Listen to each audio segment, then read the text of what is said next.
Now, I think I seen that you were signed to Death Row, but as an actor. Is Yeah, that yeah, accurate? yeah. Death Row Films. Okay, how Yeah, did that come together? me and Pac. When Pac first came about, Dre was in the makers. Him and G Atwell, Philip Atwell back then. Big Bruce, which was on his production team.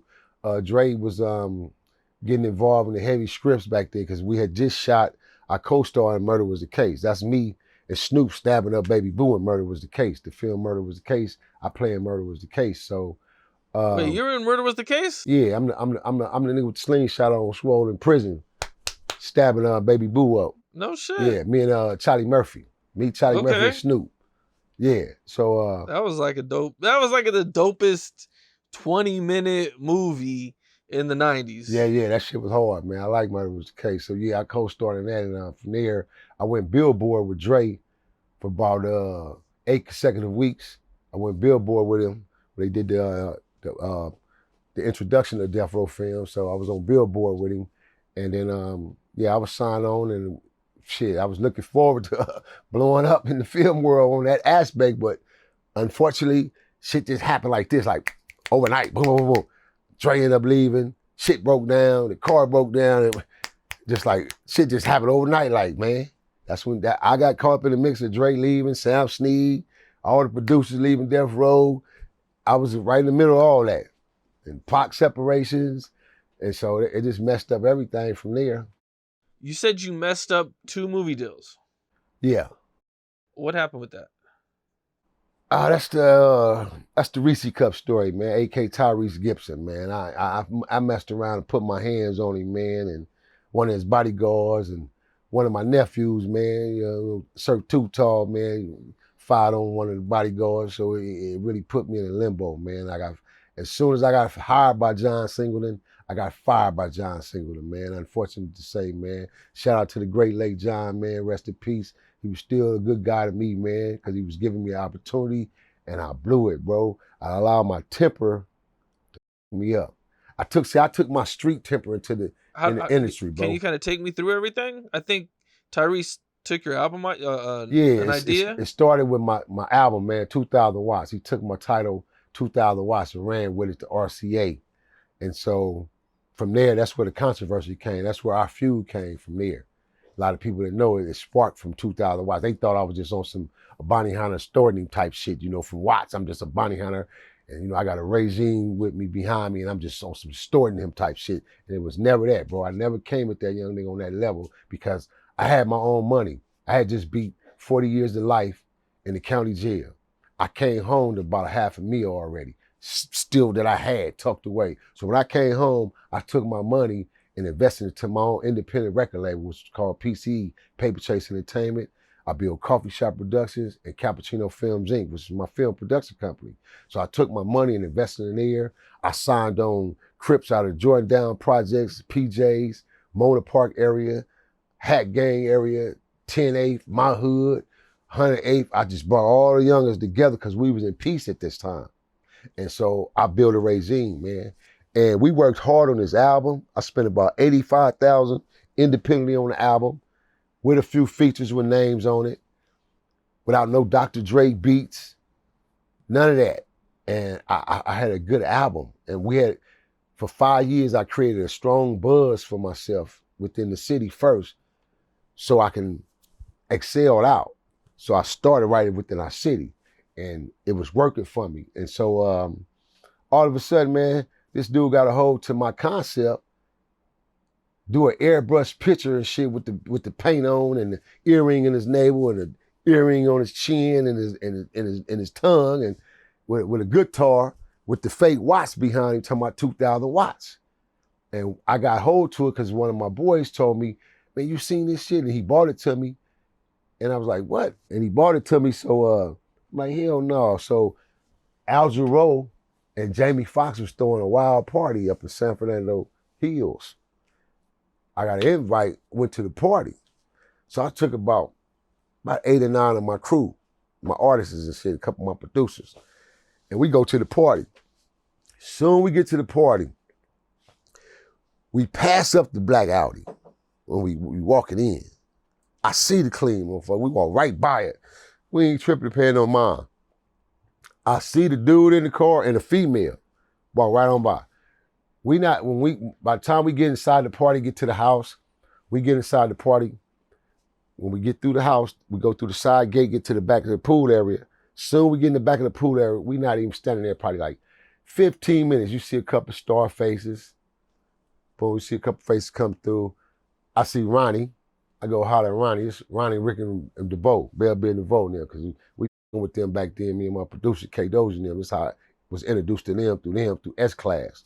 And so I'm hollering at Ronnie for a minute and then making my way, walking around, seeing individuals I know in the industry that I know. And we not even there a good 15 minutes, you hear the birdie. You hear the birdie flying. All of a sudden you hear, move your cars, let's move outside. So now people coming in and say, hey, they raiding the party. You know, now people like, they stopping the party. So now people moving out and leaving. And so we going out and work our way out the side gate, get out. You see everybody dispersed and leaving. They turning the party out. The neighborhood didn't complain about the capacity and cars parked all in these areas because this is a suburban area. So we ain't having this over here. We tired of this shit, Jamie, having wild parties any damn way like this every week seemed like. So they called the police. So they turned the party out. So we mobbing on back to our cars and shit. Walk right past the same direction where we come in. As I'm walking past, again, like I say, the car is still there. And one of my artists ran back up to me and said, Cap. I'm like, what's happening? He go, hey, there go the Reese dude, man. You know who the Tyrese. I said, what? And when he said Tyrese, I snapped, said, what? And I spent. And he said, right there in the car. And he pointed to the black Audi. I said, we just walked. I spent on him. Bam, so when I spent, my whole crew spent with me. So now I'm belling. Now I got my angry face on and I'm mad. I'm like, tell me I get a chance to catch this little motherfucker. Oh, it's on. So I walk up to the car. As soon as I get it to the car, I beat on the bin. Boom, boom, boom, hit the window. The broad in the car with him, they talking. So when I hit the window, he just looked at me for a minute, like hesitate, like, and I hit the window. Boom, boom. So he rolled it down. What's going on, OG? I said, Blair, what's happening? What's up? He look at me. I said, what's up? So I stuck my head in the window like, I said, what's up, nigga? I said, you know me? He go, no, OG, what's going on? I said, no, you don't know me, do you? I said, well, you finna know me and you need to know me, homeboy. I said, I'm BJ, homie, A.K. Nino Cappuccino. I run Cappuccino Films and Paper Chase Entertainment. That's my label. I said, hey, nigga, you got something that belong to me. He go, what are you talking about, OG? The broad hops out the car. Now, at this time, a couple of my boys go around on this end to this side as she getting out. They going around the car. So he looking, he panicking like we surrounding the car. But my head is stuck in the window. He can't start the car up, no nothing, do nothing, because I'm already in the car. I already got him. So if I really wanted to beat on him or anything, he can't do nothing. I got him. I'm inside the car like this on him. I talk to him. So I raise back out the car. I said, check this out. Who your manager, my nigga? Who represents you? Who your manager? He said, well, I said, hey, look, here, give me your number. Take my number now and give me a real number. So I gave him my number. Boom. I left. Not even 35, 40 minutes later, as I'm leaving, going back in our section, I get a call. It's Greg Sparks. It's the homie GP. Greg Sparks is his manager from the roller 60s. Well, he from that area. He's not a gang member, but he grew up in that area, so association. But Greg Sparks was known, you know, a hustler, good dude from that side. He was managing the kid at that time. We don't know one another. We know of one another personally. So that came to bring about us meeting. So when we met, we ended up hosting a meeting. Greg held the meeting at M&M's on Crenshaw. So I had a couple of my soldiers roll with me. We moved in, checked out the situations. I planted certain situations in certain areas because I knew he was going to do the same damn thing because he didn't know how I was coming. He didn't know if I was coming with an attitude. I was coming with a host of bounty hunters with me. He didn't know none of that. So when I got there, it was just like I peeped it. He had a cat tucked away in Louisiana chicken area. He had a cat in the car, feel me? And he had two dudes in the restaurant with him. So I come in, sit down at the table. We Greek shook hands, sit down at the table with him. I had one of my guys with me. We sit down, we order food. We literally sit there, we eating. And as we talking, he tell me, so He said, so yeah, man. He said, I see the album. I see you doing the album, man. I see your album, man. He said, how's the album though? I said, I ain't released it yet though, Greg, man, because this shit that popped up, bro, and it's gonna put a stunt on my release date. We was looking at a release date for this quarter coming up. And then Dre just dropped the Chronic. So what I did was I pushed the album back because I said, ain't no way we gonna sell units right now with Dr. Dre dropping an album. It ain't gonna happen. Like two heavy hitters that dropped albums that quarter from the East Coast and the West Coast. I believe it was DMX, if I ain't mistaken. I think it was X or either Jay-Z and them. It was Rockefeller X and them had dropped the album in that era. Somebody heavy from the East Coast. But I know for a fact Dre had dropped this shit. And I said, oh no, this not gonna be a good quarter for me to release this independent album. This ain't good. So I had to pull back on it. So I'm telling him and explain that to him. And basically what we came up with at that meeting, me and GP, we left out of that meeting cool, shook hands as businessmen, and we came to the agreement that we would use the 2,000 watts concept for both parties. I agreed to allow him to use the concept for an R&B album with the exception that he do 2 feature songs on my album and we do a feature on his album, vice versa, and we do the 2,000 watts. That's why I changed it from 2,000 watts. If you see my album, it's called 2,000 watts, The Redemption. His is 2,000 watts. Ours is 2,000 watts Redemption. So I released it under 2,000 watts Redemption independently. But I cost RCA $1.5 million in promotions because now what happened was he reneged on the agreement. So I had to shut his ass down when he got released the album. I shut him down. Streets, everything. He couldn't go to no record store, do no signings. Shit, I was on his head. Everywhere he went in this city, I was on his head. And if I wasn't able to get to him, I was sending niggas to him. Simple. Because I wasn't playing about my business, and I worked hard on that shit for me to be fresh in the game, in the business, and for somebody to come take a good concept from me like that. So when we left the meeting from M&M's, like I said, we was in agreement. Everything was cool, but it didn't happen. Everything kept being prolonged. So what GP did was he called me one day, because now a month didn't elapse. So he called me, he said, where you at? I said, shit, I'm around, what's up? He said, what? I told him, I said, where I need to be. He said, meet me in Lemerck, man. He said, I'm finna take you to John, man. We going to Columbia. I said, John Singleton? I said, shit, I'm on my way. Gee, I'm on my way. So I shot over to the west side, linked up with him, jumped in his car with him. Me and GP rolled out. We hit Lemerck Park. I didn't know John Singleton's production company was actually built and planted right in the hood of South Central of Crenshaw District at Lemerck Park. I didn't know that. A lot of people don't even know that. They think John Singleton in the hills. They think he was in Beverly Hills. John shit was right there at Lemerck Park.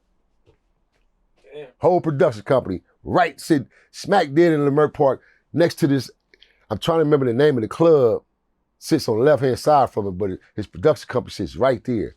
So I went there, met JP, we went there. From there, we had to go to Columbia. So as we going to Columbia to do the meeting with John Singleton, GP hollering at Jermaine Dupree. So now we rolling, we driving, boom. John calls in as we hit the 10 freeway. We passing the 10, we just passed amongst the 405, going into that area, that direction to get to Columbia in Santa Monica area. As we rolling, John calls in to GP, and John tells GP he got to take another important meeting. He don't want to prolong this meeting. He said, where your guy? Is your guy with you or he meeting with you? He said, no, he right here. He introduced us over the speaker. GP pulled off the freeway because now we got to veer and V-turn because he telling us he going to another meeting. So GP by this time exiting off the freeway.